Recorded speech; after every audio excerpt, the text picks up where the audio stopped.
We can hear you. But can you see me? hear us? Yeah, we can see you now, yes. But I can't see me. Oh, you don't need to see you.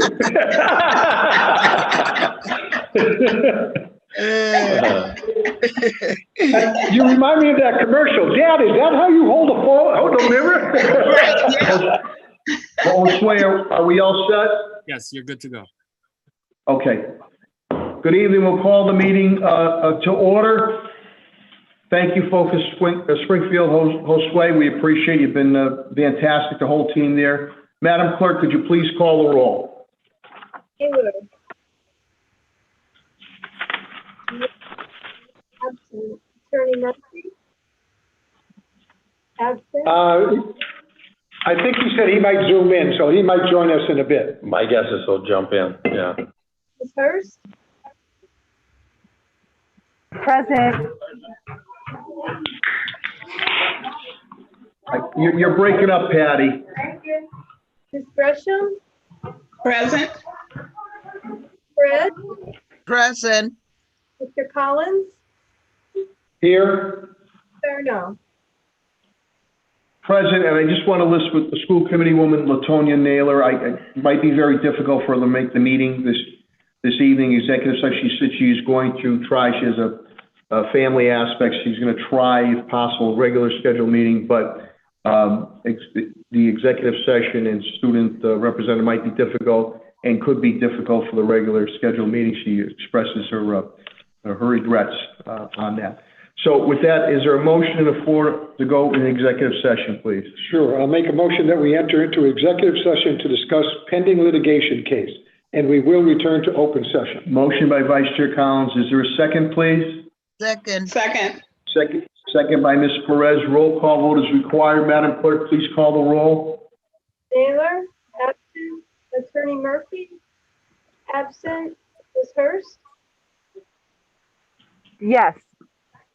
Ms. Gresham. Yes. Ms. Perez. Yes. Mr. Collins. Yes. Mr. Sarno. Yes, more than sufficient vote. This matter passes. We will now go into executive session. We will be returning. So if we're going to get out of the focus Springfield mode, and then we'll come back for student representatives at 6 p.m. and the regular scheduled meeting for 6:30. Thank you very much. That's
Hey, everybody.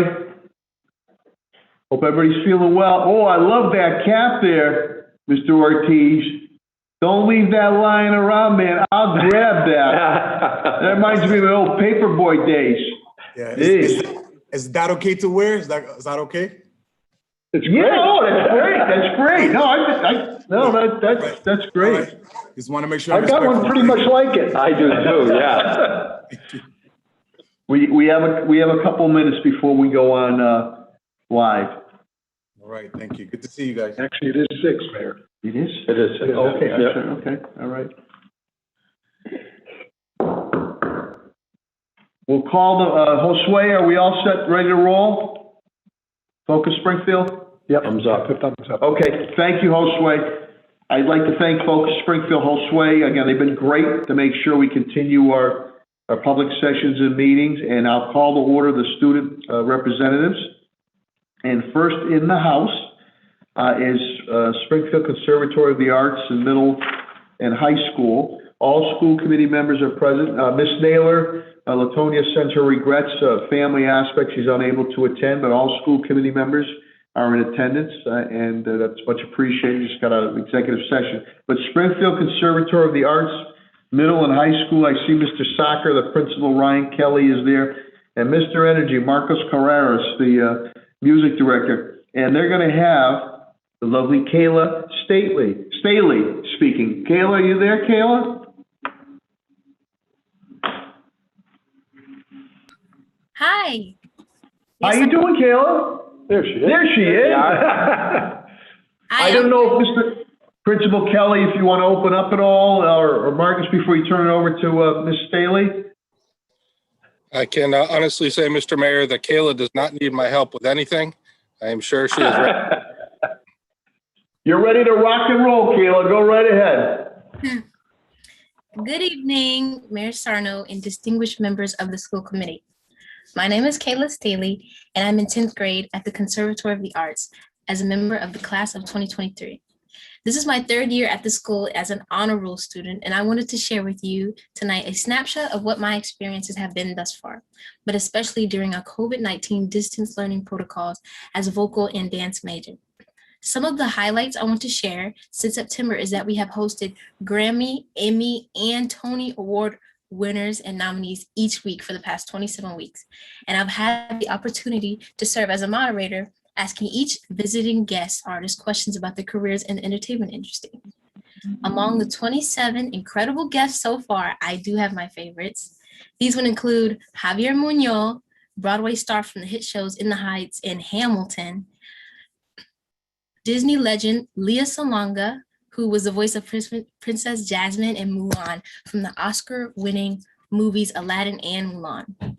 Broadway legend Andre DeShields, who has won a Grammy, Tony, and Emmy, and finally Tito Puente Jr. and Ralphie Rodriguez from Menudo fame. Each week, all voice majors participate in recitals where we perform solos for our class via Zoom based on different themes of study, such as Motown, 80s, country, and etc. I recently completed with my classmates, Shirley Santana, Lillian Clemens, an 8-week extensive Broadway coaching series with legendary performer Sherry Saunders from New York University, hosted by Dr. Michelle Furtek from the University of Hartford at the Hart School. Only 8 students were accepted in this elite national program, and through extensive audition process with the help of our teacher, Senor Marcos Carreras, we were accepted and received full scholarships. Additionally, it is through this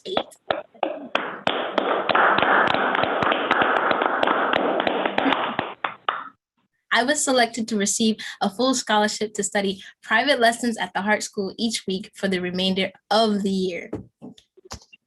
Oh. Through this workshop series and auditions, I was recently accepted to participate as a full scholarship student in a prestigious 6-week extensive college preparatory program at the New England Music Camp hosted at Snow Pond Music Academy in Sydney, Maine.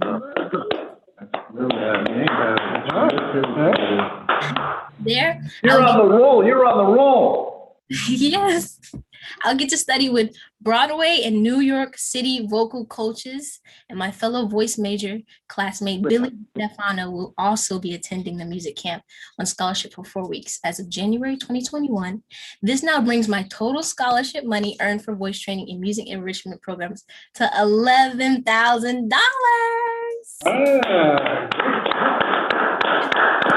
And finally, I wanted to share a recent experience I had with the conservatory 8th grade voice major, Amanda Arson and Eliana Warpeck. We performed a concert that was live streamed around the world at the Academy of Music in Northampton to celebrate Earth Day with Grammy winner Ben Gundensheimer, also known as Mr. G.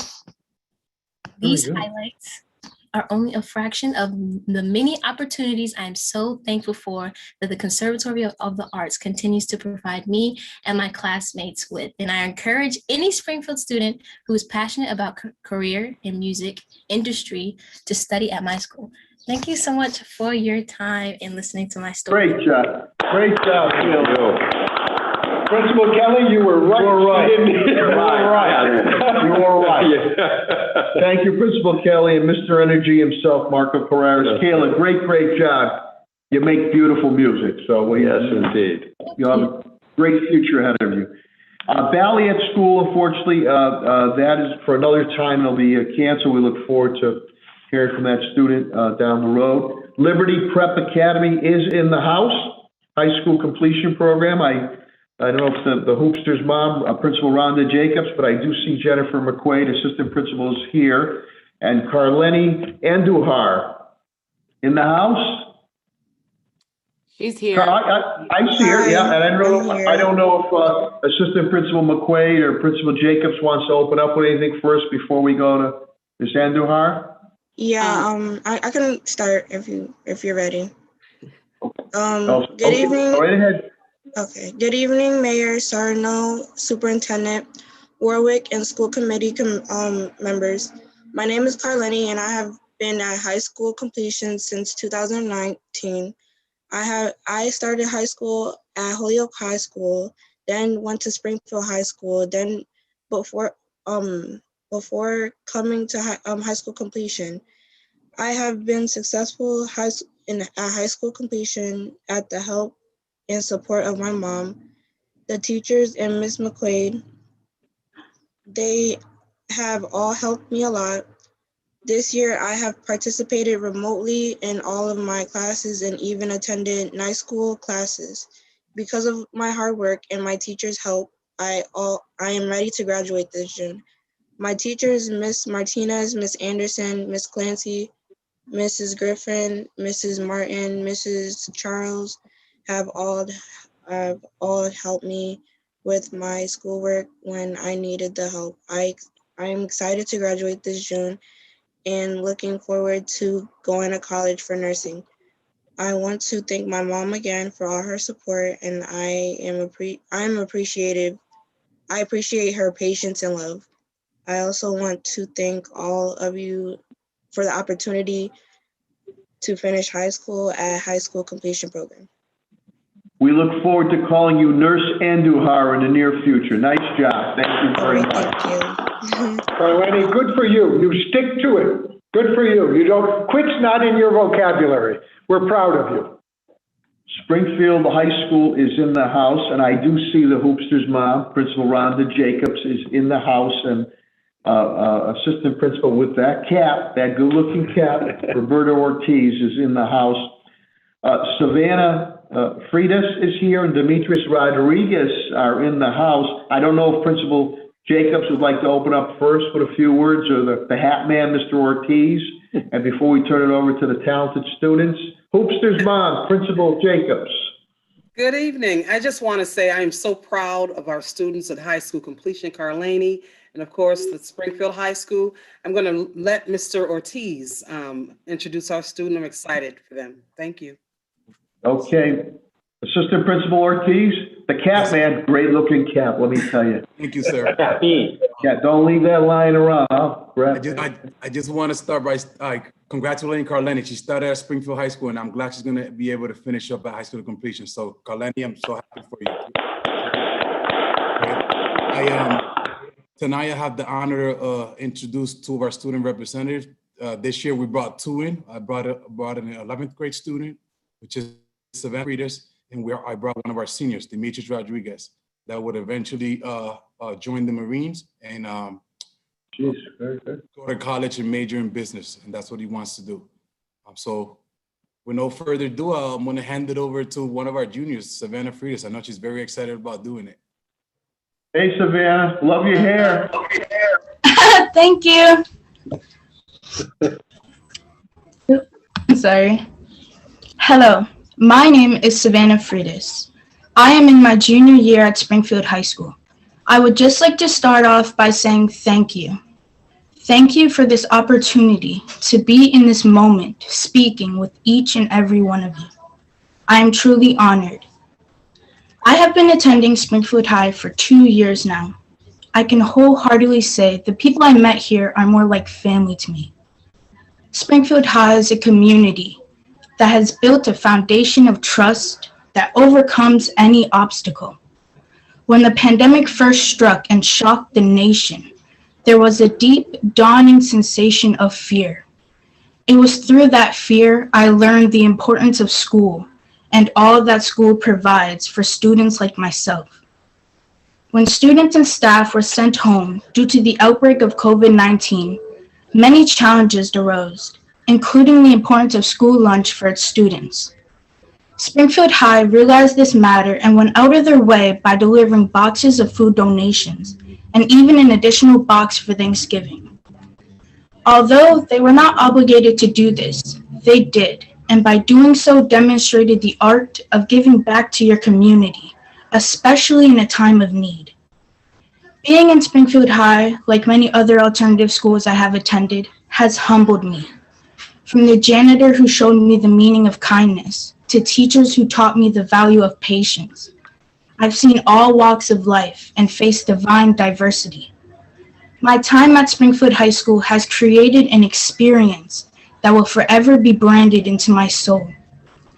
Mr. Ortiz, along with teachers and staff, has integrated an array of options to help students succeed, including a more recent option known as boot camp. Boot camp was held for 1 week. It offered students a chance to meet with teachers one-on-one to discuss grades and complete outstanding assignments. This has helped tremendously, especially since school has been remote and there is no teacher present in the same room to provide hands-on guidance. Since school has been virtual, staff had to become creative in ways they would engage with students. One program known as Youth Mentoring is held on Wednesdays. During this time, students come together along with guest speakers from within the community. Recently, we have had sheriffs, officers, and those serving our country in the military. They spoke to us about their lives and how they got to where they are now. This had a positive effect on me because I saw people who came from the same struggle as myself turn their lives around and do good. I realized in that moment that my Oh no, we lost her voice. We lost her.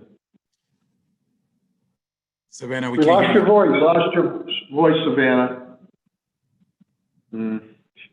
Voice, head, heart, and gut. share my poetry amongst all and reach the hearts of those afflicted. Springfield High School reminds me that I too can make a difference in this world by encouraging me to follow my dreams and help those in need. I encourage you to help our school by funding for better resources. Many challenges surrounding Springfield High is due to the lack of up-to-date supplies. If we could work together to better Springfield High and all Springfield schools by providing the well-needed materials for our school to thrive, I know it will impact the lives of everyone. We desperately need up-to-date She went out again. Yeah, it's her internet connection. Yeah. Okay.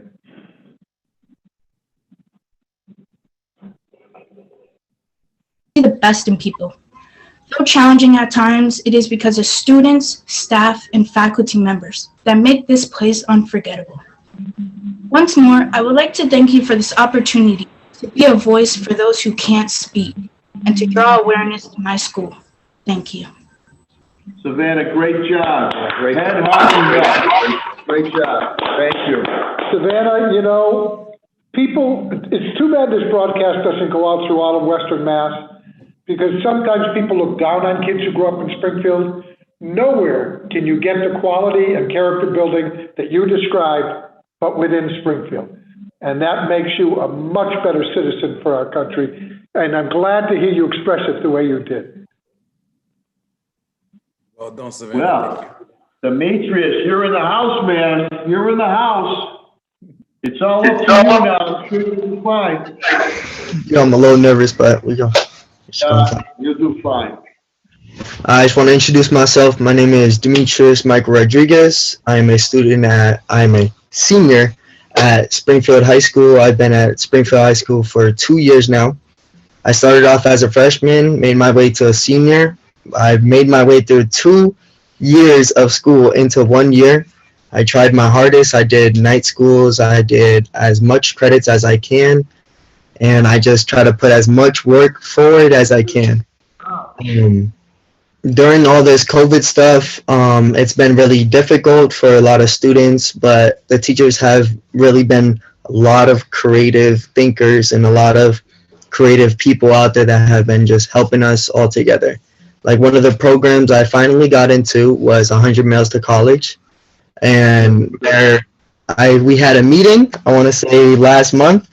It was such a great meeting. We got to meet a lot of artists, a lot of famous people, a lot of inspiring people that have been from the lowest level of life to expressing their fullest generosity towards life. And I just want to say thank you to all my teachers out there that have really blessed me with the opportunity to these programs, to all these classes, to help me push forward through life and giving me the enthusiasm and the confidence to push through life. And I just want to say that I have a lot of future goals in mind, like as y'all heard from the beginning from my awesome principal. Yeah, shout out to the hat man. He's told you that I'm joining the Marine Corps. I'm going to go into infantry. I've taken my first steps. Thank you. I've taken my first steps. I have taken my ASVATs. I've taken all of it. Now I have to wait for my boot camp date and all that to prior come. And after that, I would love to go into a college. I'm thinking, hopefully, Framingham State University, because of their photography classes, is something I have a really strong passion for. But also business. I really want something to keep my mom, my mom, and my whole family strong prior to the future. So I just want to say once again, thank you for the opportunity, and I really appreciate you guys letting me do this once more in my lifetime. Thank you. Hey, Demetrius, you too. Dynamic duo, you head, heart, and gut. Thank you for your service to our country too. And that concludes another great student speak out tonight. And Jim McQuaid, please tell Judy I said hello. Okay? Everybody stay healthy and God bless. That concludes our student speak out. We'll be back at 6:30 for our regularly scheduled meeting. You're more than welcome to stay, and great job. Thank you. Great job, everyone. Great job, kids. Thank you. Great. You were wonderful.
Josue, are you ready? Yes. Okay, thank you very much. We'll call the meeting to order. Madam Clerk, could you please call the roll? Ms. Naylor, And again, Ms. Naylor sends her regrets. Family aspect, she was going to try to make it for the regular meeting, but it's probably doubtful, so she sends her regrets. Present. Ms. Hurst, Present. Ms. Gresham, Present. Ms. Perez,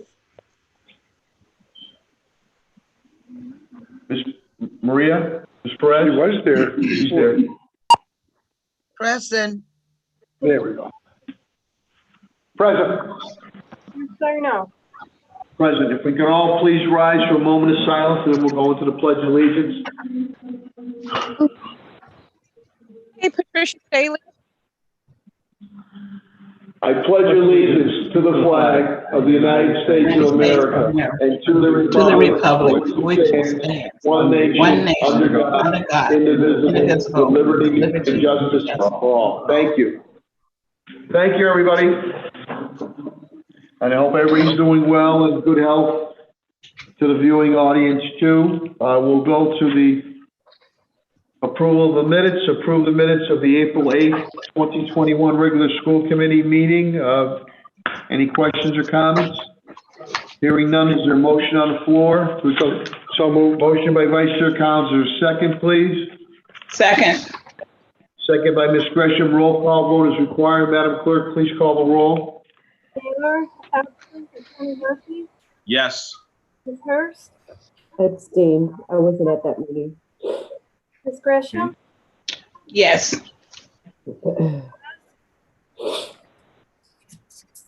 I think you broke up, Patty. sorry, Ms. Perez, Yes.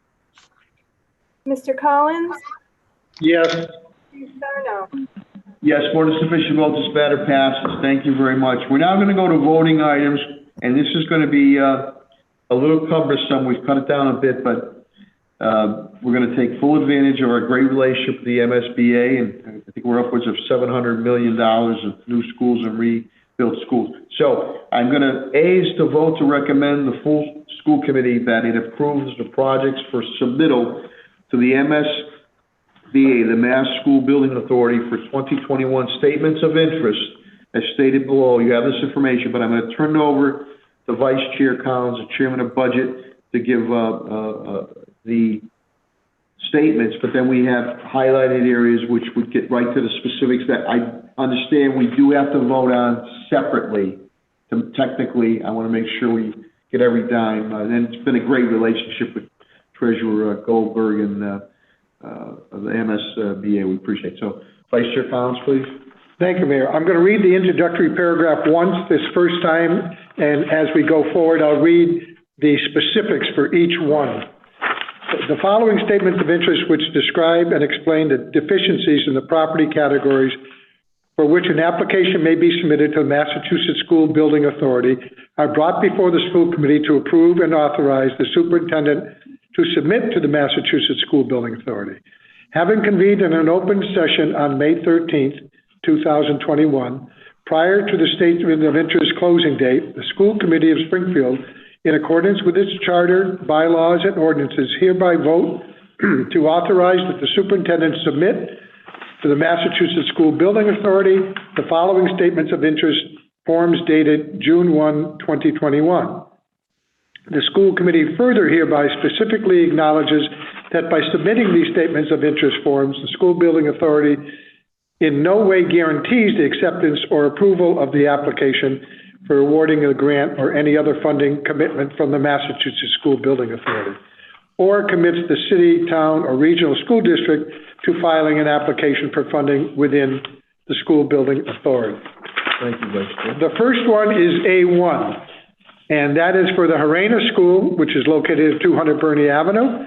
It's priority number 1 and priority number 5 for the replacement and installation of heating, ventilation, and air conditioning, HVA systems, for the entire educational complex and the associated exterior envelope repairs required by the new HVA system, and the review and build out of all pod classrooms. Is there a motion on the floor, please? That was the motion. That is the motion. I want to clarify that. Okay, thank you. Motion by Vice Chair Collins. Is there a second, please? Second. Second by Ms. Perez. I know this is near and dear to your heart. Roll, if there's any questions or comments. If not, roll call vote is required. Madam Clerk, please call the roll. Ms. Naylor, absent. Attorney Murphy? Yes. Ms. Hurst? Yes. Ms. Gresham? Yes. Ms. Perez? Yes. Mr. Collins? Yes. Yes, more than sufficient vote. This matter passes. Thank you. Vice Chair Collins, please. A2 is for the Milton Bradley School located at 22 Mulberry Street in Springfield. A priority number 5 for the replacement and upgrade of the heating system and replace the school into an automated web-based energy management system to ensure the health and safety of the school children and to decrease the energy-related costs associated with school building for the installation of new windows and exterior doors and the accelerated repair program. Motion made by Vice Chair Collins. Is there a second, please? Second. Second by Ms. Gresham. Roll, if there's no questions or comments, roll call vote is required. Madam Clerk, please call the roll. Naylor, absent. Attorney Murphy? Yes. Ms. Hurst? Yes. Ms. Gresham? Yes. Ms. Perez? Yes. Mr. Collins? Yes. Ms. Sarno? Yes, more than sufficient vote. This matter passes. Thank you very much. Vice Chair Collins, please again. A3 is for the Rebecca Johnson School located at 55 Catherine Street. Priority number 5 for the replacement and upgrade of the heating system to place the school on an automated web-based energy management system and for the renovation and replacement of the roofing system for the school building to ensure the health and safety of the school children and decrease energy-related costs associated with the school building. Motion made by Vice Chair Collins. I know this is near and dear to Ms. Gresham's heart. Also, is there no discussion? Is there a second on this? Second. Second by Ms. Gresham. Roll call vote is required. Madam Clerk, please call the roll. Naylor, absent. Attorney Murphy? Yes. Ms. Hurst? Yes. Ms. Gresham?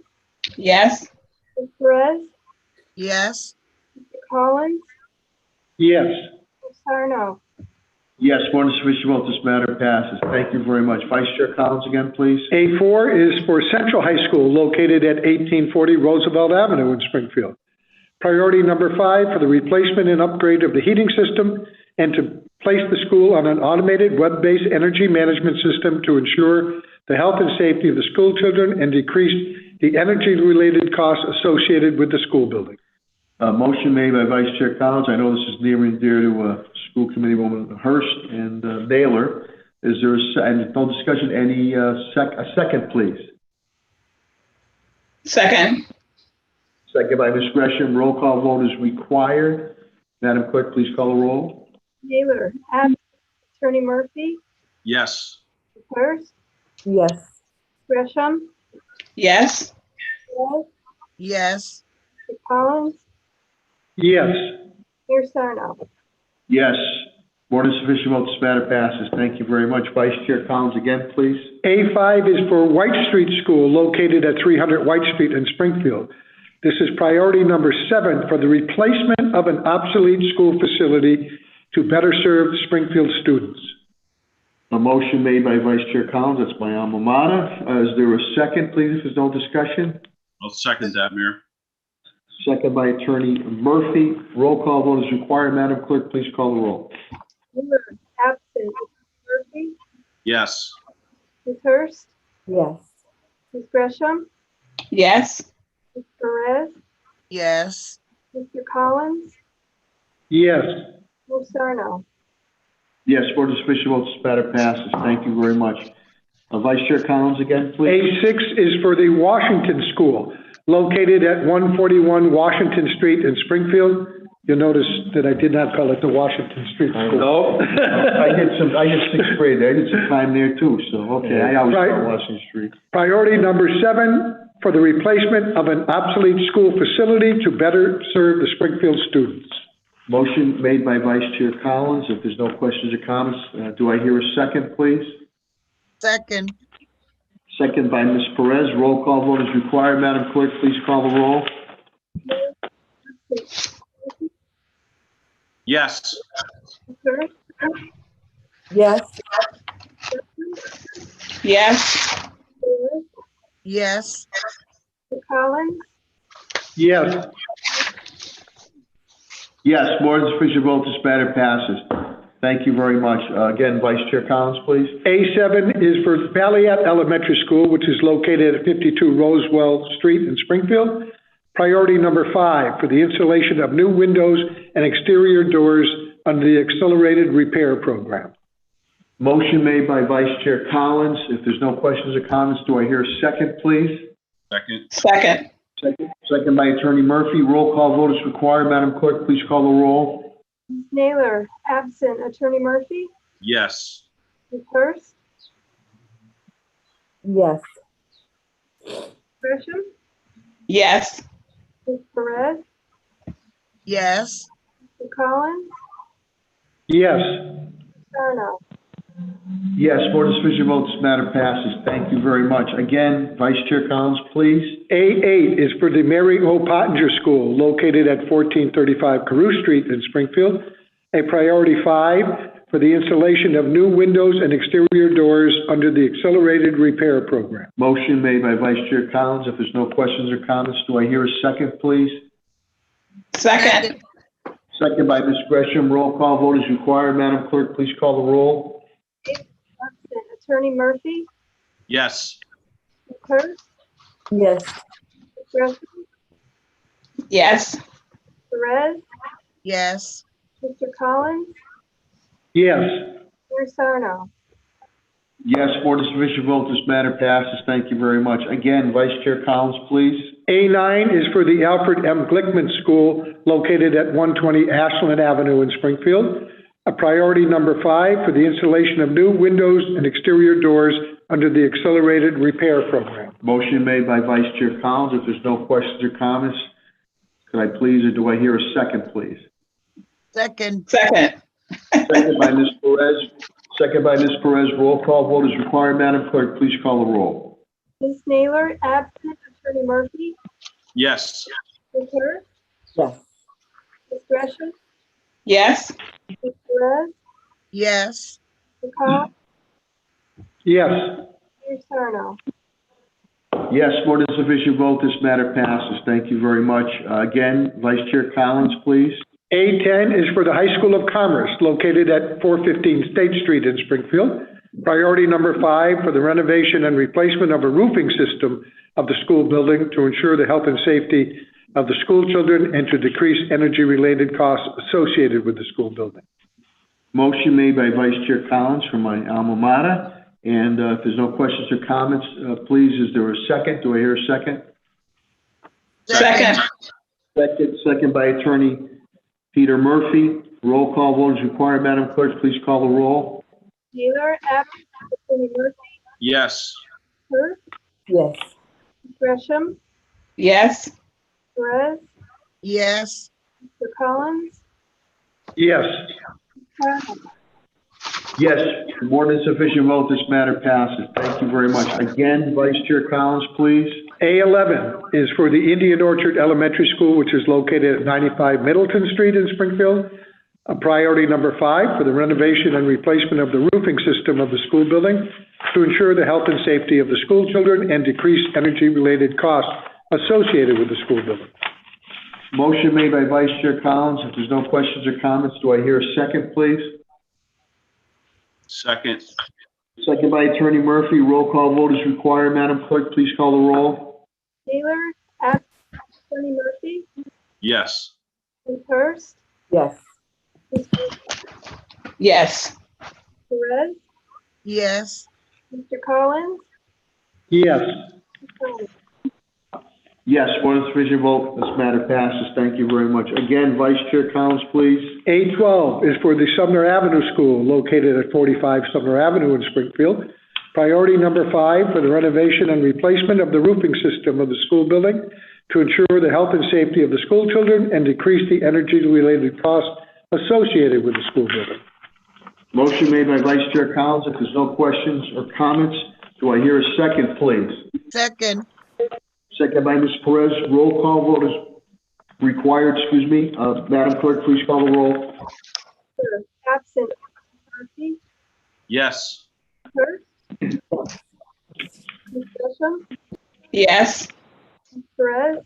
Yes. Collins. Mr. Collins. Mayor Sarno. Yes, Board of Supervision votes, this matter passes. Thank you very much. Again, please, Vice Chair Collins. A13 is for the Edward P. Boland School located at 426 Armory Street, a priority number 5 for the renovation and replacement of the roofing system of the school building to ensure the health and safety of the school children and decrease the energy costs related and associated with the building. Motion made by Vice Chair Collins. If there's no discussions or comments, do I hear a second, please? Second. Second by Ms. Gresham. Roll call vote is required. Madam Clerk, please call the roll. Naylor, absent. Attorney Murphy. Yes. Ms. Hurst. Yes. Ms. Gresham. Yes.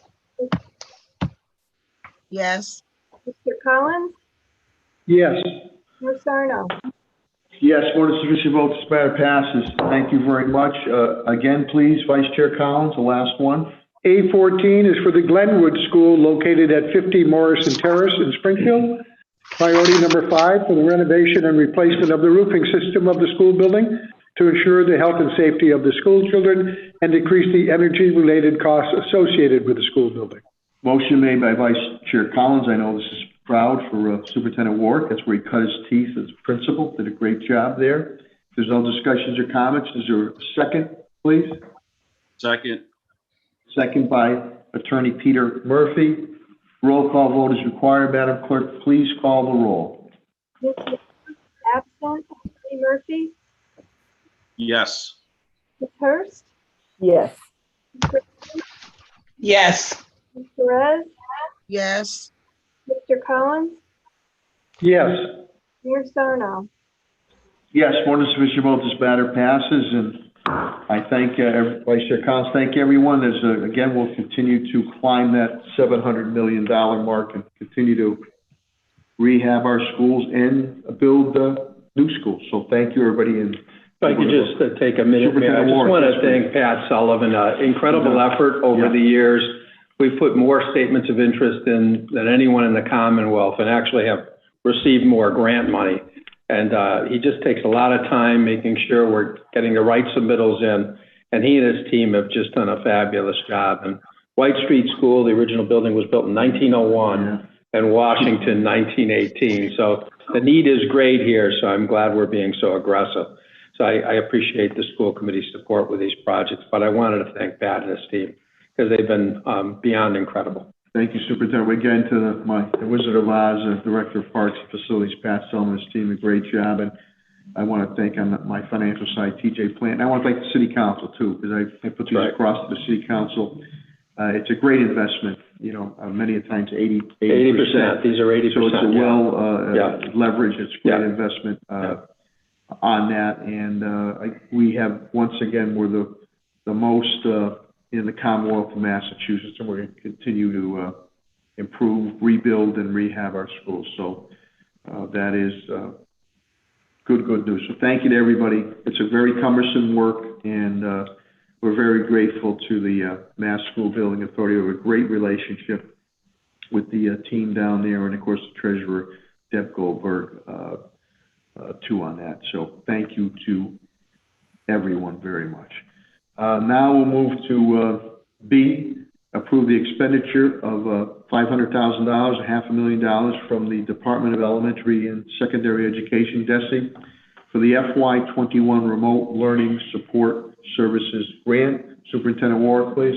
Thank you, Mayor. This grant was put out to help actually community partners that we work with provide services to kids because of the learning loss. And this focuses on, of course, pre-K to 3.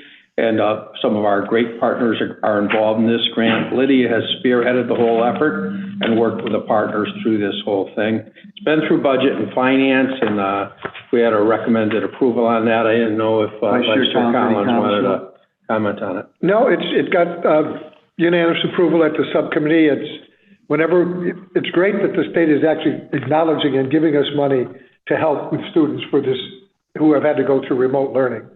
It's a good grant. Thank you, Vice Chair Collins. Any questions or comments from school committee members? Yes, Ms. Gresham, go ahead. Yes, Ms. Gresham. You're muted, Barb. You're muted, Barb. Yeah. Okay. Yeah. So my question is, do parents know about this, or how it's going to work? Do the partners, do we put in that? It'll work through the partners, Barb. Yeah, but Lydia's going to work with the partners to provide support from our school department. All right. So I see where it says, let's see. They said Boys and Girls Club, and then Boys and Girls Family Center. Is that two different organizations? Yeah. The one's on Carew Street and one's on Acorn Street. Yeah. Okay. All right. So will they provide transportation for the students? This is to run the programs and provide all the services. So I think whatever's needed, the technology support and whatever they need to help run the program. Again, trying to deal with the learning loss that's occurred in the last year and few months with the pandemic. Right. Do we know what the hours will be? Will it be during the day, or will after school be involved? Or I would think most would be during the day, Barb, but Lydia has been working with it directly. We can get you more information on that. Oh, I yeah, would think most great. of it would be during the day, but we can get you that. Okay. All right. Thank you. Thank you, Ms. Gresham. Thank you, Superintendent Warwick. Any other questions or comments? Okay, hearing none, is there a motion on the floor, please? I move we approve, Mayor. Motion by Vice Chair Collins. Is there a second, please? Second. Second by Ms. Gresham. Roll call vote is required. Madam Clerk, please call the roll. Murphy? Yes. Ms. Hurst? Yes. Gresham? Yes. Ms. Perez? Yes. Mr. Collins? Yes. Mayor Sardar?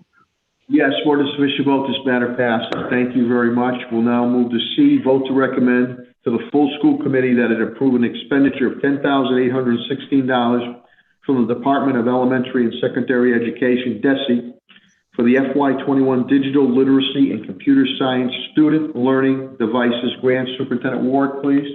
Yeah, I'm going to ask Denise Matuzak from our technology department to give us an overview of this. She's been working on it and done a great job with it. She's also done a great job orchestrating all our MCAS testing, which is an incredibly difficult task. So I'm going to turn it over to Denise to go through it. Thank you, Ms. Matuzak. Thanks, Denise. Thank you, Mayor. Thank you, Superintendent. So this grant was put out, it's a small grant, but it's really going to help support what we're doing in the district with our computer science for all and supporting additional schools. We do have 6 schools that were able to request funds. They were Boland, Indian Orchard, Liberty, Lincoln, High School of Science and Technology, and also Central High School. And the individual teachers went through and decided on specific digital learning devices. These are small computing devices of various natures. Kids are able to use them in the classrooms, and they're able to kind of use those in conjunction with coding programs such as Scratch, MakeCode, to be able to code the devices to do different things. So they can code them to make patterns.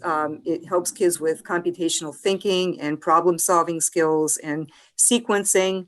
One of the teachers at the very younger grade level, she did buy something called a Bee-Bot, which is a device that looks kind of like a little bee, and students as young as kindergarten can program those in simple things like mathematical problems. So they can do simple addition problems where kids can code the little bee to kind of move on a mat to kind of, allow them to be able to understand mathematical concepts and thinking.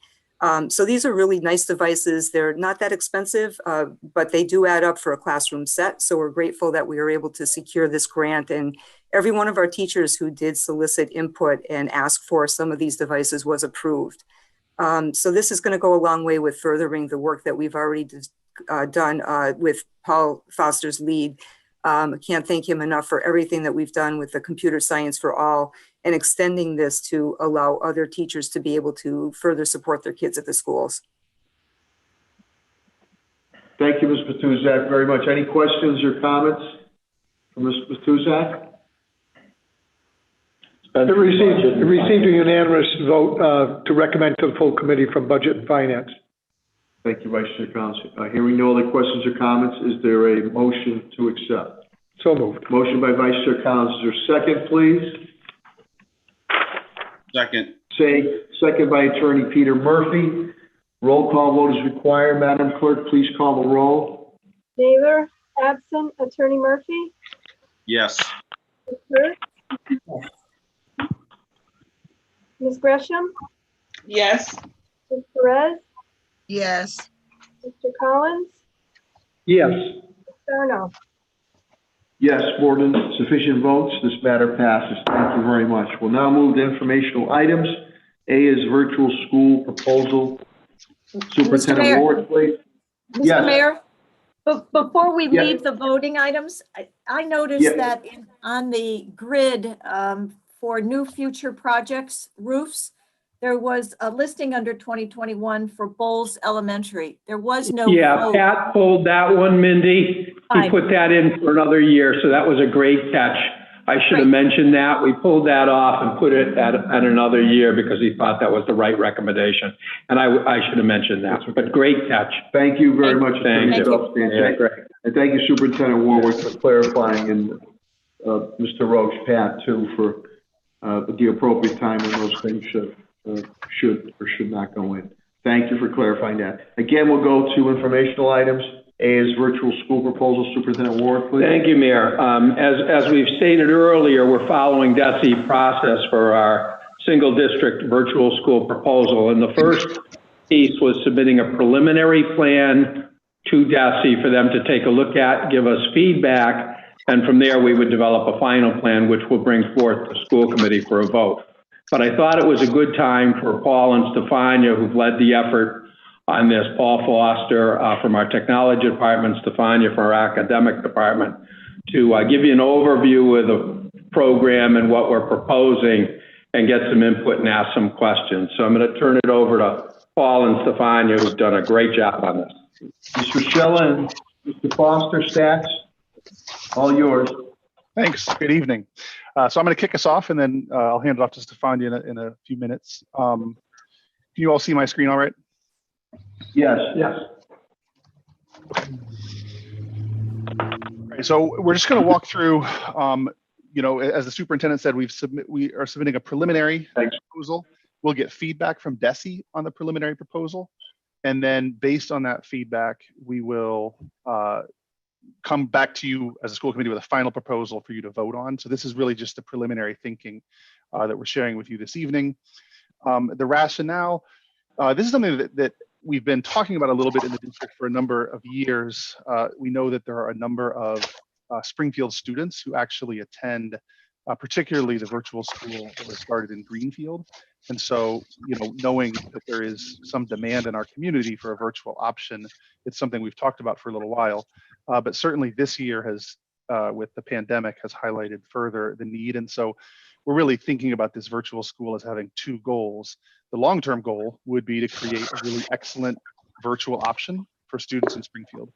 And for those families for whom, for whatever reason, they feel like a virtual experience would be best for their child, we think we can offer something compelling over the long term. But also in the short term, there's every possibility that there will be a small subset of families in Springfield, despite the ever encouraging news around the pandemic.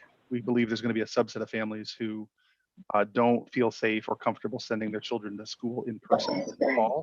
And we want to make sure we have an option available to those families and students. We did a survey. So we put a survey out to the community to gauge interest in a virtual school. This was messaged, Zell did an awesome job of messaging this out via our website and various social media platforms. We also mailed postcards to students who are not students of the Springfield Public Schools, but who live in Springfield. So students who are currently homeschooled or attend a charter or private or school choice to another community. So we were gauging interest kind of across the community. So what you can see here is we got 742 responses. Nearly all of them were parents or guardians of children who reside in Springfield.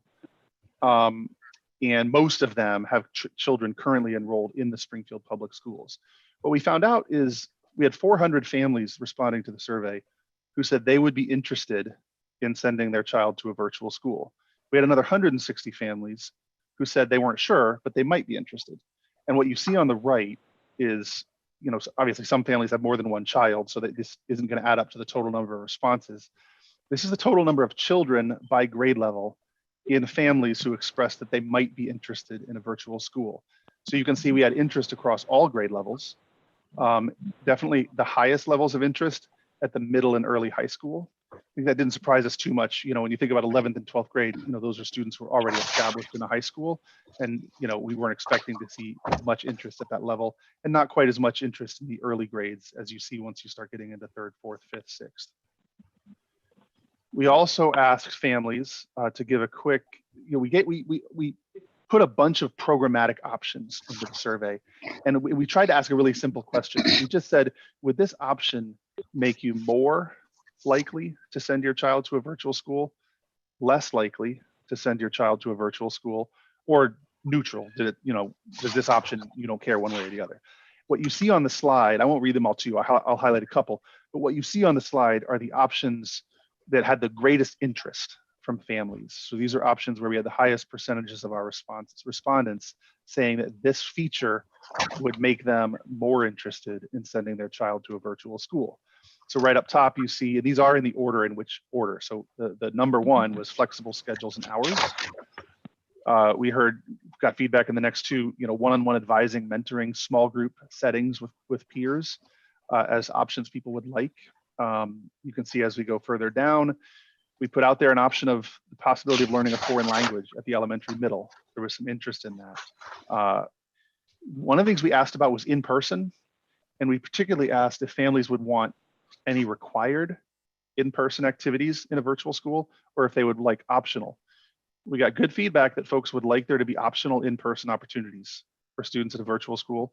People did not like the idea of any required in-person activities. And probably not super surprising, given that if a family's opting for virtual, that they don't want to have required in-person functions.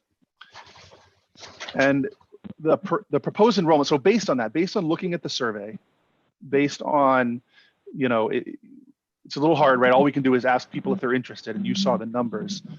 Our preliminary proposal is that we would open a virtual school this fall, so this August, enrolling kids in kindergarten through 12th grade with up to 50 students per grade level.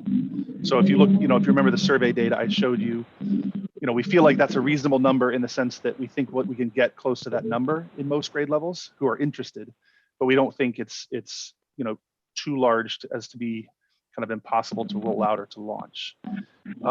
It's open to only Springfield residents. That's a rule at the state level, that a single district virtual school cannot enroll students who reside in another community.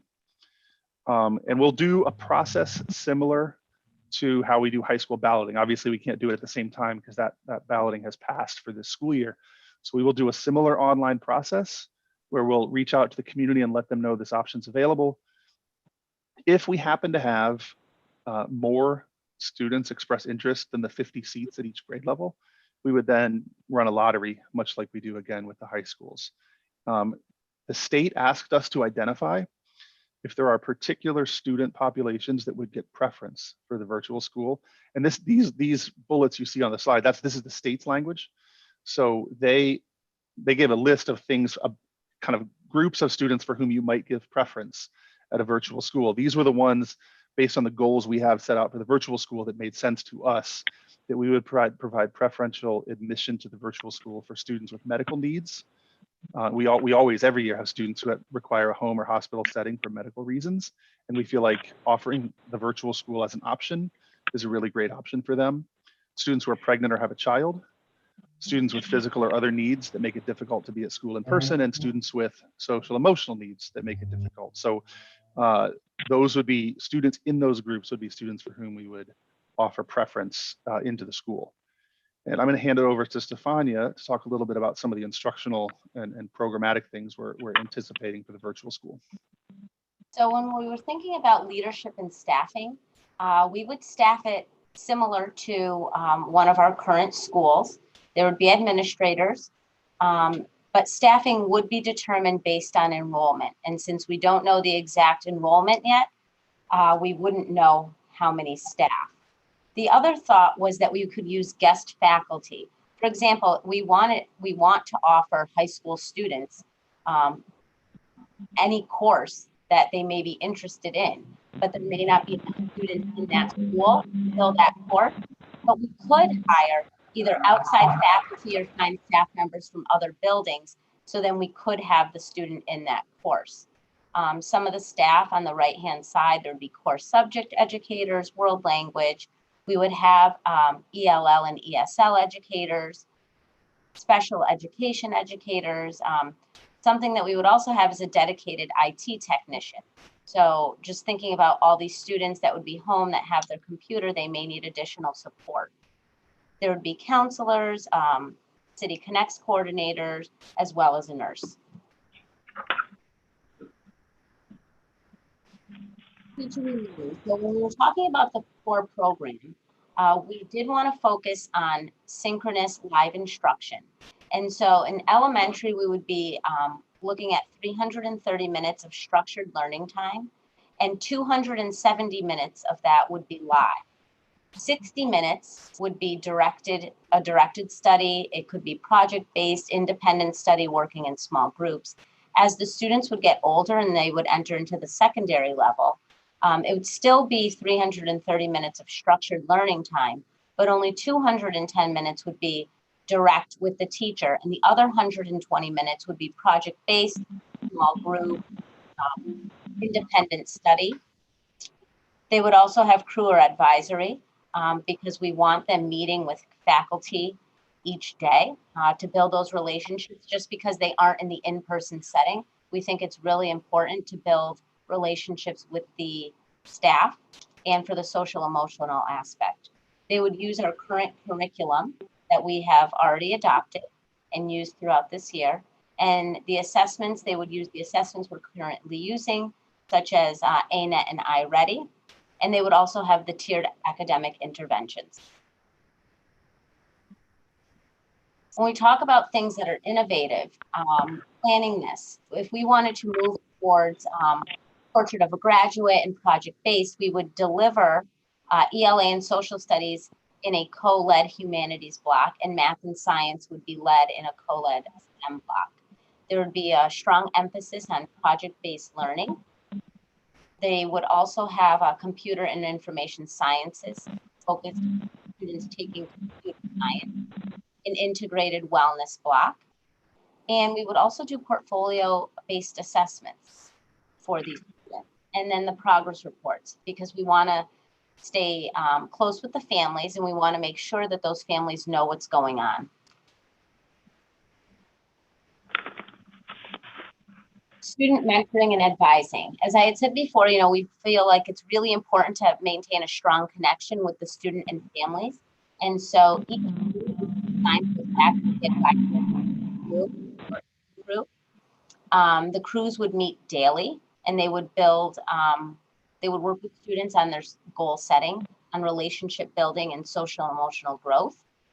And then there would be student-led goal setting structures implemented with the faculty advisors. We feel like it's really important for students to set goals, to have support with monitoring them so they can make sure that they meet and make progress towards those goals.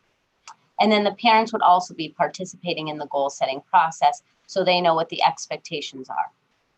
Younger students would be assigned a peer mentor from an older student in the school.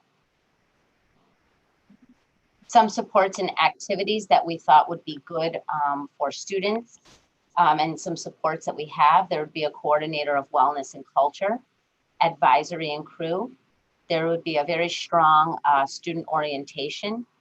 We would have a multi-tiered system of report, which includes the counselors, the City Connects coordinator, and the tiered interventionists that do the interventions. And then we also thought of possible community partners. So we haven't explored exactly which ones yet, but thinking that they could support with this. And then students would also be offered extracurricular activities if they wanted to play sports. We would connect them with another SPS school, and we would also have virtual and in-person extracurricular offerings. As far as family engagement, we would still continue to have a parent facilitator. There would be an orientation, and we want to have specific courses for virtual school parents through the Springfield Parent Academy, so they know how the virtual school works and what the expectations are. There would be a virtual school parent advisory council. They would participate in the parent-teacher home visit project, just like our other schools do. There would be monthly communication with the student's faculty advisor. And once again, we had already talked about participating in the student goal setting and the reflection activities. And the big piece of this is technology. So we can't have a virtual school if we don't have the technology that we need to implement. So all students would be provided with the laptop, noise canceling headphones, and a mobile internet hotspot. The virtual school would use the same platforms that we've already adopted in the Springfield Public Schools over this past year. So they would have the Power School and Schoology, Microsoft Teams, Dino, Office 365. And then there would also be the technology supports, which we had talked about a dedicated technician, technology training during orientations, a possible drop-in center, phone chat, or home visits from a technician.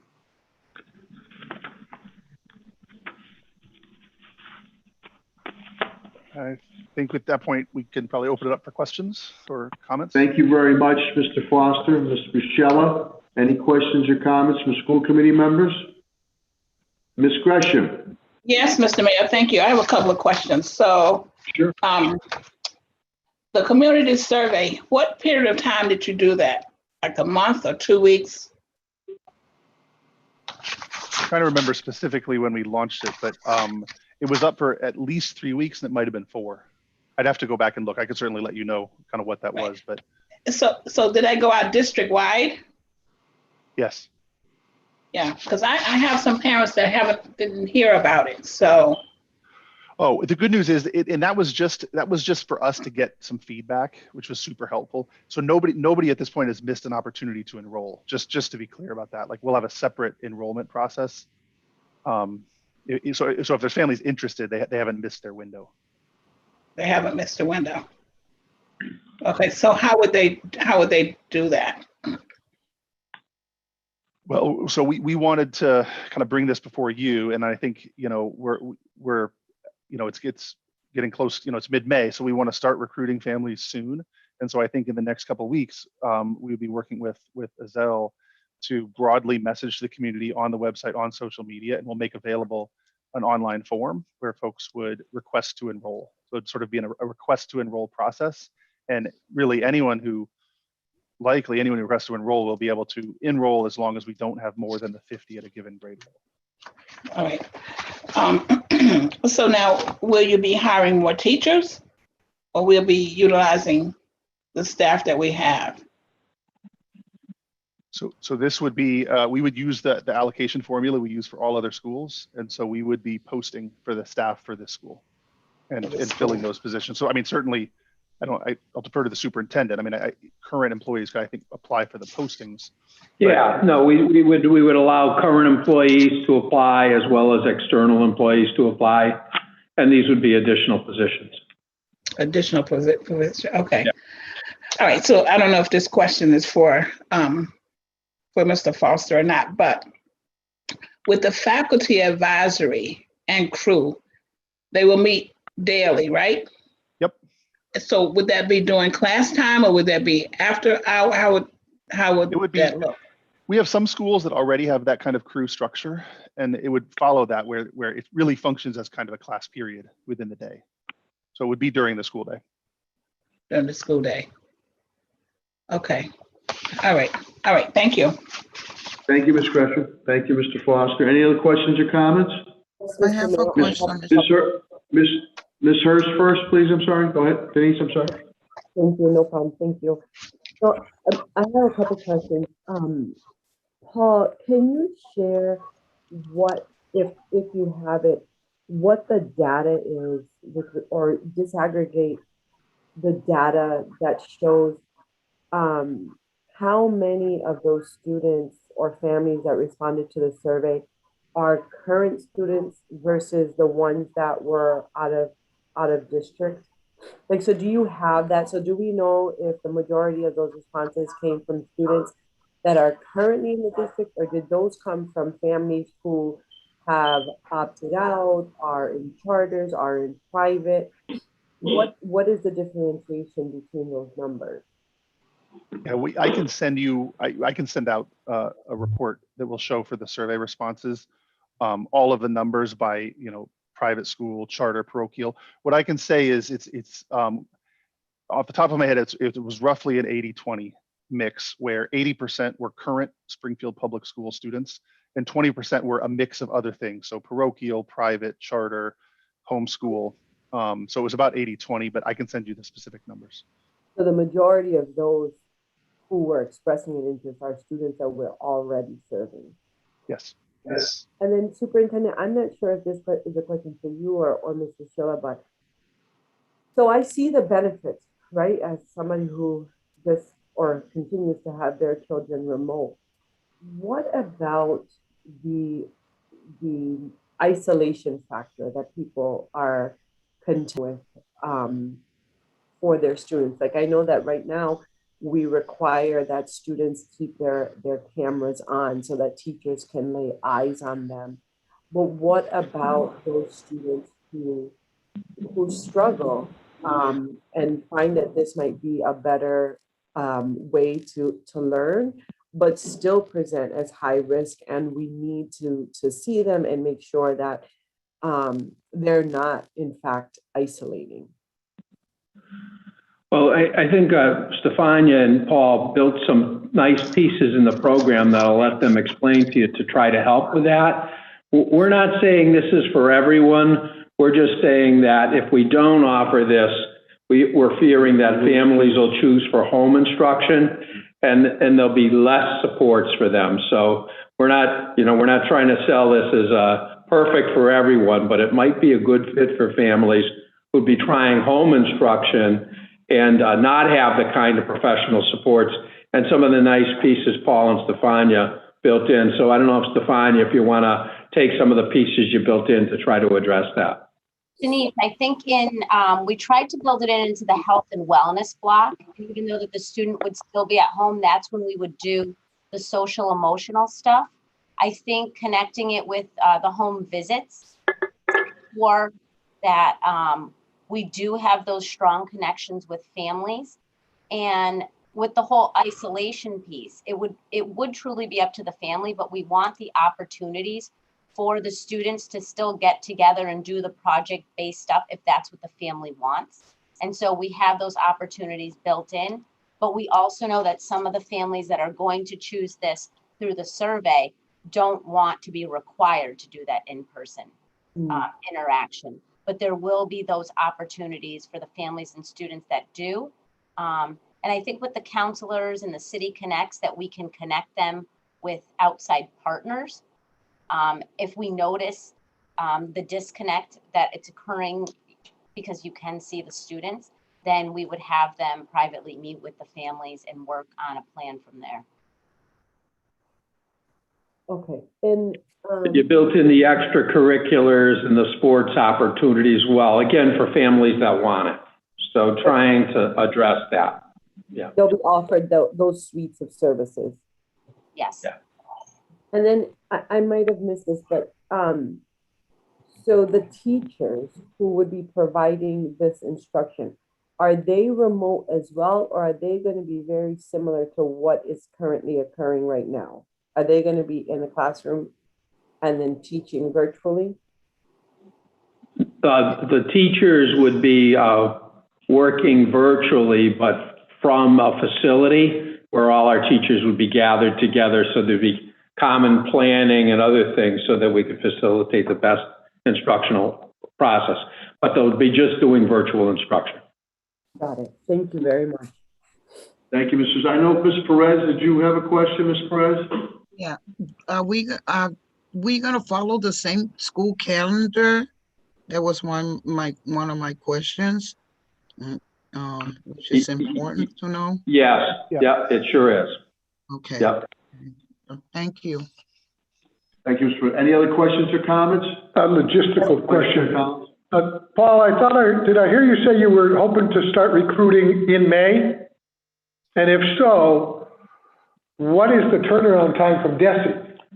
DESE said, I think we had to get them something from the school committee in July, where they approve it. Am I right on the time frame for approval, Paul? Yes. Yeah. So they're going to give us feedback. We can revise up our plan and submit a plan to you for a vote, then submit it to them July 6th. We're feeling like, because time is so short till next year, our thought is to go ahead and start recruiting families, but make that recruiting conditional. Effectively say, if we vote to open the virtual school and if DESE approves it, would you want to enroll your child? That's the only way we could adhere to their time frame, which is very difficult. Yeah, But it'd be conditional. They'd have to know that it's subject to school committee and DESE approval, you know? Right. It feels like there could be some disappointed people. There could be, but we've been given a strong indication from DESE that they would like and think it's needed, the big districts like Worcester, Springfield, and Boston, to submit for this. So my sense is they're going to be very receptive. They've actually encouraged us because they know there's a lot of kids that won't want to come back. The parents might opt for home instruction. That might not be the best thing. So we've been encouraged to pursue this. So I have a strong feeling that they're going to be approving. And Paul, Stefania, and the team just did a great job on the proposal. I strongly feel it's going to get approved. And we've been given that indication. Mr. Mayor, can I ask another question? Sure, yeah, go ahead. Superintendent, are those students going to, will they be counted equally in our numbers? Yes. Yes. So if a student's on home instruction now, they would not count. But if they come into this, we get the same credit as if they were in a brick and mortar building. And what will we do about food? Well, that's a Paul, Stefania, has that come up with Pat yet? What do we do with the lunches? Has that come up? It's been a conversation, and I think we're still working through how we would handle that. I think that the state, unfortunately, the state this is not an area the state's giving us a lot of help. And I see Pat's on, so I'll kick it over to Pat. I see Pat on there. Pat, can you answer this for us? Yeah. So DESE, in their application webinar, told us that we should make a plan in order to distribute the lunches to these kids, and we should think about how we've been doing it during COVID. That being said, that completely goes against USDA regulations. So it kind of defies logic. So I'm not sure what they're really thinking. During COVID, we got waivers in order to provide lunches to kids. But normally you have to do it in a congregate setting, meaning that the kids have to come, you have to serve them in a line, and then you have to monitor them while they eat the food, which we wouldn't be able to do in a virtual school. And so unless they know that these waivers are going to be permanent, I'm not sure what the plan would be. That being said, we have the logistics to do it. And if we get the waiver, I think we would absolutely create a process to do it. It just goes against current USDA regulations. And DESE hasn't dealt with this in the past because they've never had the single district. They've been regional, so they've been unable to deal with the lunch piece because kids are going from all over the state to Greenfield. So I think it's something we'd have to work through with DESE and the USDA. I found it surprising that they would tell us that we would be required to do it when you know that they're not having Greenfield or TECA do it. But that's where we're at. I think we have to tell the prospective parents and families or students that if they're going to undertake this, that until we get clarification, the breakfast, lunch type aspects would have to be encompassed in your own home or wherever you are until we get some type of clarification. I will say this, that if it doesn't violate USDA, I know Pat Roach and the Sodexo team will figure out how to get the lunches out, because it's been incredible what they've done during this pandemic. So if we're allowed to do it, I'm sure our team can figure out how to deliver it. We figured out how to deal with the piece over the pandemic over the weekend after we closed. So Pat and his team have done a great job. So if there's a way to do it legally, our team will figure out a way to execute it. It would be a logistical, I mean, potentially you could have to deliver food to 650 homes. Yeah, right. So we'd have to have a band to go do it. But look at what we've accomplished during the pandemic. You know, it's, we have a creative team. So, but we'd have to make sure that what Desi's saying isn't overruled by USDA, because they would provide the funding. So I think there's some things to work out that Desi hasn't fully thought through yet, because this is new. Good question, Ms. Hurst. Thank you. Any other questions or comments? Thank you, Mr. Roach and Superintendent Warren. Any other questions or comments? I know Ms. Perez was done at the time. I know you wanted to know on that. So, Mr. Mayor, I have a question. Sure. Well, probably a statement. That should be one of the priorities to know, because then that will give the families a feedback of enrollment. I think that's my statement is that's the most important thing that we need to know as soon as possible before we make the decision of the enrollment. And the second part of it, do we have dates of enrollment and closing enrollment so the family and the community should know, and not on a vague that we have to comply? I think we should have some dates of enrollment, open enrollment and closing enrollment, so the community should know more in details. That would be my recommendation. But the issue of the food is very important because of the population that we serve. That's a great suggestion. So we'll definitely make sure when we communicate, there's a clear opening and closing dates, and we'll get the best information we can from Desi and the USDA. But if we don't have complete information, we'll actually let families know we're not sure about that yet. We'll be very honest with the families, because that's a great point, Maria. But we'll do our best to get the information from them. They're just, when you get into some government entities, they're not as quick to reply as others. Pat, I saw you raise your hand again. Do you have something on that? Yes, just to respond to Ms. Perez, we did get the waiver for next school year, so we can do the lunches for the kids for next school year.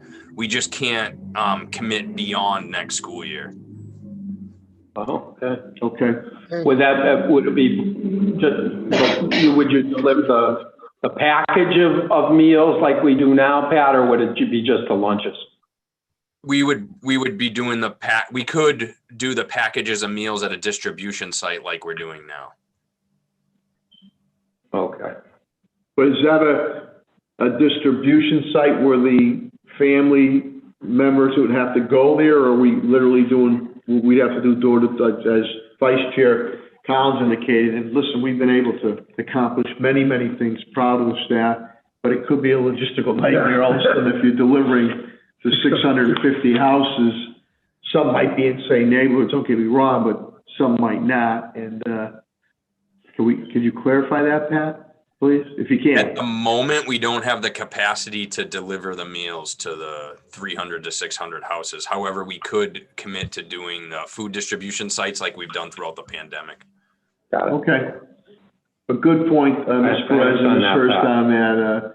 So maybe when the open or closed enrollment, that there's an asterisk indicating here's situation pertaining to food service that can be done currently. This is the way it will be done, and still awaiting more information from DESI or USDA. Good. Any other questions or comments? Okay, hearing none, we'll move to spring sports update, and I really appreciate Athletic Director AD Dwayne Early, I know, is on the line, and Assistant Superintendent Lydia Martinez for all our Superintendent Warwick and our Commissioner Ellen Carlton Harris and Jeannie Clancy, everybody working together so our young men and young women can play ball. I think it's important, so thank you. We want to give a big thank you to each and every one of you. Superintendent Warwick? Yeah, you're so well said, Mayor. Dwayne and the team have done a fabulous job. Jeannie Clancy's been a big part of it. Lydia, who is covering Greenspoon for us tonight, has been a huge part of it as well. And of course, Helen Carlton Harris is like she's on our staff. She helps us out so often with things and is in communication constantly. So the issue came up relative to spectators. So Dwayne and Lydia and Jeannie and Helen came up with a solution because other districts are allowing some spectators in on how to do that safely. And Dwayne, working with Helen, got Helen to approve a plan relative to doing that. So Dwayne, I'll let you take everyone through the plan that you developed so well. Thank you, Superintendent Warwick, and good evening to the school committee and Mayor Sarno. Hope everyone's well.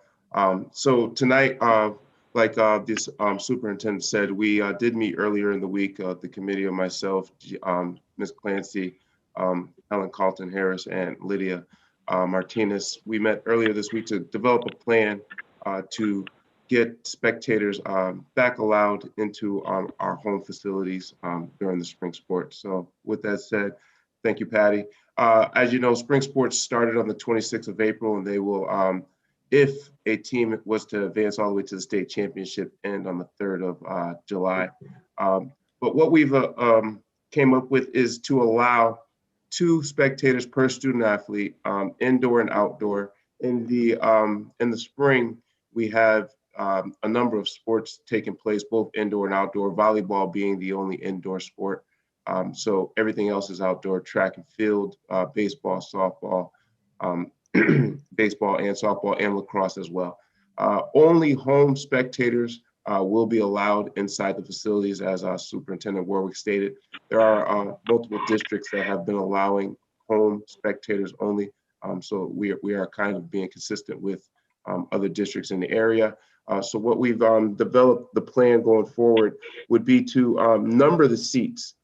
In our facilities, we have bleachers. We'll number seats. The two spectators will be seated together. There'll be numbered seats so that we can contact trace in case anything should happen, in case of course, a positive test or something like that. But we'll be able to contact trace, have parents and families sit in seats and have attendance thing taken by the staff at the games. Again, spectators will be assigned seats so that we know where they sat in case in an event anything should happen. And again, gyms and fields will continue to follow the CDC guidelines and specific sports modifications. All families and spectators will be required to wear masks, as our student athletes and staff are. And also, with that said, wrestling will be another sport indoors. However, we won't be competing in wrestling. We'll just be doing something similar to what we did in the fall with football, which is skills and conditioning only. So we won't be competitively competing in any matches outside the district due to the nature of wrestling. We thought that would be wise to move forward with that. So with that said, thank you. Floor is open to any questions. Thank you, Athletic Director Early. Thanks, Dwayne. And for your follow-up, I know we've all received an email, parents saying they'd love to be able to see their kid play ball. And I'm glad that Superintendent Warwick and the team looked at it and give some leeway in a public health cautious way. And so I think that's fantastic. Thank you for the follow. I'll open up any questions or comments from school committee members. Okay, Mayor, hearing none. Yeah, Attorney Murphy, go ahead. One question. Sure. Thank you, first of all, Mr. Early, for the great job you're doing under these very challenging times and getting our kids back and active. But with respect to wrestling, and as you know, we have a great wrestling team at Central and Putnam and some of our other schools. Are other schools in the state doing wrestling? So Attorney Murphy, there's a small number of schools competing in wrestling in Western Mass. You'll see more out east, but there's a very, very small number of schools that are competing actually in wrestling.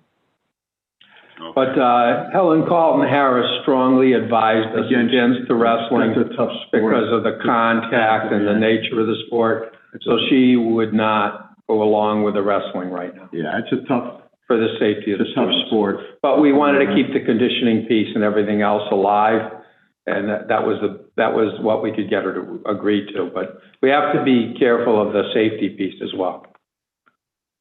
Thanks very much, Mr. Early. Thank you. No problem, Attorney Murphy. Thank you, Attorney Murphy. Any other questions or comments? Okay, hearing none. A.D. Early. Thanks, Dwayne. Thank you very much. And Okay, the whole thank you, crew. everyone. Have a good evening. Wayne, thank you. Absolutely, Okay, we'll go to Superintendent. reports of standing committees. Student relation, parent concerns. Ms. Gresham. No report, Mr. Mayor. Thank you. Buildings and Maintenance Committee, Vice Chair Collins. I think we talked enough about that during the agenda. War and Peace there, yes. Indeed. Legislative and Contracts Committee, Ms. Perez. No report at this time, Mr. Mayor. Thank you. Curriculum Programs Committee, Ms. Hurst. No report at this time, Mr. Mayor. And I hope you feel better, Denise, too. A little congested, we can hear you there. Budget and Finance Committee, Vice Chair Collins. We have a budget, and thank you for the entire budget committee for all your work during the process. And the finance team, once again, just stupendous effort. Thank you. Thank you, Vice Chair Collins. Any questions or comments on that? Okay. Vocational Education Committee, Attorney Murphy, please. No report right now, Mayor. Thank you. Thank you. Technology Committee, again, Ms. Naylor expresses her regrets due to family circumstances, unable to attend. School Safety Committee, Ms. Gresham. No report, Mr. Mayor. Thank you very much. Special Subcommittee Staff Demographics, Ms. Perez, please. Yes, Mr. Mayor, the subcommittee met for follow-ups and update and some great conversations. Thank you to points well taken from Ms. Hirsch and Ms. Naylor. At this point, the committee was recommending, we have the staff demographic committee, but that was part of the phase 1. And all along, we have been discussing diversity, and the recommendation from the subcommittee at this point is to have staff demographic committee and interject equity, because that's the part that we are in discussion right now with the subcommittee, which was phase 3 of what we had planned from the beginning. So therefore, recommendation from the subcommittee was to interject the staff/equity, staff demographic/equity committee. And that's the stage we are. And the Dyer committee, which came out of the staff demographics, are gonna be doing a presentation very soon. And we're gonna be continue working with the last phase, which is phase 3. So therefore, that's the recommendation from the subcommittee. And Denise, I'm sorry, Mr. Mayor, and Denise, as part of the committee, if you have something to express, please do. Thank you. Ms. Perez, Ms. Hurst, anything? No, okay. Any other? Just a clarification. So from this point forward, when it's on the list of committees, the name should be changed to Staff Demographics/Equity? Committee. Is that what the recommendation was? Yes, yes. Okay. But we So didn't noted. vote on that. Those were just recommendations. Okay. And I think that the other one, I'm sorry, I said I didn't have anything to say, but I think that the other big one was the idea to make sure that everyone was invited, like very similar to when we hold, or when you, Vice Chair Collins, hold the budget hearing meetings, that everyone feels invited, because they're such important conversations, and that we're not waiting to have them when they get to the full committee, but that people can be a part of them from the ground up. So all announcements, Denise, go out to the whole committee, and the subcommittee will let them participate, just so we're staying in, so we don't violate, right? Oh, I could explain to that. That's why we having the presentation of the Dyer committee, because of the presentation on the next, when the Dyer committee does their presentation, it will tell the whole entire committee where we are at this point and what's the next steps. And we'll invite the entire committee, and the chair will allow people who aren't on the subcommittee, the chair will allow them to give some type of input or ask questions. Correct. That's how a subcommittee would work now, right? Correct. Yes. Okay. But we want to make sure that it goes out to everybody every time there's a meeting. Is that what I heard? Yes. We in the planification of it, after the DIA committee meets, the next step is what's the next strategy at that point? But that's what I hear as the chair from the subcommittee and be in charge. That's one of the part of the strategy that we need to create at this point. Thank you, Mr. President. Thank you, Mr. Yes, Attorney Phelps, please. Thank you, Mr. Mayor. If the name of the special subcommittee is being changed, it would require a school committee vote for the name change. And I just have a point of clarification. When the notices for any subcommittee meeting goes out, do they go out to all of the committee members or just to the subcommittee members? Patty, don't we typically send them out to everybody, subcommittee? Terry's not here to answer that. We do. Yes, Terry. Just a point of clarification though, Attorney Phelps, when we created it, I don't think we voted. I think I just created a special subcommittee.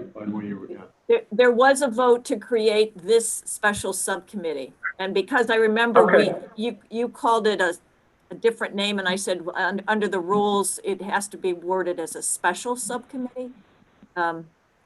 So in terms of the notices, the procedure would be that notices for this special subcommittee would be sent out the way all subcommittee notices are sent out. That is to all members of the committee, the full committee. Okay. Thank you for the clarification, Attorney Phelps. Any other questions or comments? Okay, thank you, Ms. Perez. Go ahead, Vice Chair. Well, Patty, would you put as a voting item on the next agenda then to rename the committee? Thank you. Thank you. Thank you. Thank you. Report of the Student Representative School Committee, that's Nazir Jennings, Springfield Public Day High School, Naz. I know he was very good before the COVID-19 hit. I know sometimes he works too. So, Naz, we look forward to hearing from you again, and good health to you and your family. Report of the Superintendent. Superintendent Warwick, please. Thank you, Mayor. Looking at the school meal distribution, to give everyone an update, as of today, since we closed down a year ago in March of 20, we've provided families with 7,383,556 meals. And that's a credit to our partners at EXO, Pat Roach, Tim Gray, and our team, because it's been absolutely incredible. We're continuing the effort in the evenings because not all of our kids have returned to school. So now our distribution is 4 to 6 in the evenings. And we're going to have sites continuing in the various neighborhoods depending on demand, but we're going to have every neighborhood represented. So and we're continuing that in the summer, I understand. Yeah, we're going to continue in the summer like we always have. But great job to that team. Last time I presented, I talked about the scholarships, and I had some information on football, and I asked Dwayne to get us some information on some of the other sports and some of the scholarships. So I just wanted to share some of it with you. Central basketball, we have William Davis with a scholarship to Stonehill College. Yeah, really good school, you're right. Ojulo Omat, a post-grad year at We Believe Academy. Justin Gabriel, Winnick. Putnam girls basketball, Nalaya Wilkerson on AIC, and she's in the nursing program, so that's fabulous. Yeah. We have another Putnam girls basketball player that's going on active duty in the Air Force, which is absolutely wonderful. Commerce basketball, Desmond Ortiz, uncommitted, but but has already gotten offers from Framingham, Dean, Anna Maria, and UMass Dartmouth. Trey Jordan, uncommitted, but has offers from Framingham State, Elms College, and Dean College. And Yuri Rankin, undecided at the moment, but again, has multiple offers. So from various sports, a lot of the scholarships are coming in, and that's why Dwayne and the team's work, and I appreciated the sport and school committee, really trying to keep the sports alive, because it's a lot more than the sports. It's offering our kids some great opportunities. I got something from a family of one of our longtime employees, now an employee of Sodexo, but she worked over 4 decades in our school lunch program, serving at Beale, Sandy Maynard, and just incredible, incredible. She just did a great job, worked as a cook in the school, again, for over 4 decades, and retired, but had become a part of the fabric of the community and really wanted to do something special for the school, as she always was extending her best and doing such a great job in the school.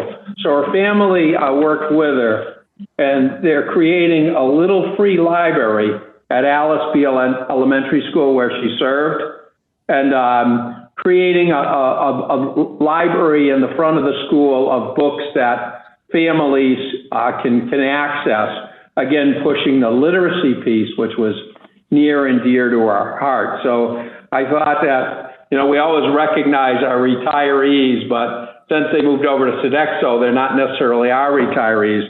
But I just wanted to publicly thank Sandy for her more than 40 years of dedicated service as a cook in our school.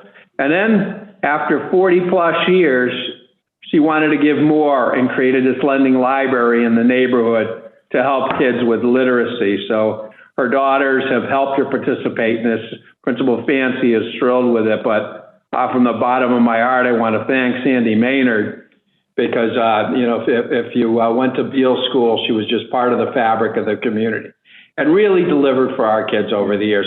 We told Sandy's family we'd be talking about this tonight, and we're going to send her a thank you from the school committee for her wonderful dedicated service. So Sandy and your wonderful family, thank you from the bottom of our heart for your dedicated service. Unbelievable. I have to say, I call her the biscotti queen. Biscotti she makes. Nobody makes better biscotti than her and her sidekick, her husband Leon, who are partners in crime when it comes to helping out our kids, and her daughter Kelly, who I left a message for the other day, and a note that she doesn't look for any type of accolades at all. Does it quietly behind the scenes, but was beloved at Alice B. Beale School. And we'll see you soon, Sandy and Leon, probably at the family pizza too on Friday nights. But that's just like her, and still giving back to the kids. So thank you for bringing it up. Yeah, she's a great person, and just became a real part of the fabric of the school. But to want to keep giving, I thought it was something we should recognize. So again, I'm doing a proclamation from the school committee for her, but just wanted to thank her. And for anyone who tasted the food, she just was absolutely incredible. So special, near and dear to my heart. My mom was a long-term cook in the Springfield Public Schools and Army Street School, so I know how hard those ladies work. So thank you, Sandy, and all the folks who work so hard in our schools. My last piece is there's a contracts report in your package for information. And that would conclude my report. Thank you, Superintendent Warwick. Any questions or comments pertaining to the superintendent's report? Okay, hearing none, we'll go to unfinished business. Hearing none, we'll go to new business. Mr. Mayor, Vice Chair Collins. I had actually toyed with surveying the school committee. The graduation ceremonies are going to be very pared down this year. We can't have any, the bands aren't going to play. We're not going to have any singing. That maybe we have the principal just acknowledge the school committee people present. But I'm not going to do that, because I saw Patty send out the memo about the people want to speak, and within a matter of, 2 hours, a majority of the committee had already responded. So there's clearly interest from the school committee wanting to say something. But we'll just all try to remain cognizant that they have shortened these ceremonies down, and we'll do so similarly ourselves. Yeah, I thought it was important that all school committee members, so that be able to say, if you will be cognizant of the weather, because we are playing, we're rolling the dice here on the weather, and I think we'll all be cognizant of that. But I think we all wanted to say just a few things about the extraordinary times that we've been able to conquer. So we'll play it by ear. We're ready to roll for Central Football Field and the staging and everything, and we'll have backup dates if it's inclement weather. But I think the students and their families are very excited that they're gonna be able to walk across that stage and get that diploma. So thank you on that. Any other new business? Yeah, I just, again, just wanted to thank Pat Sullivan, putting this whole thing on outside.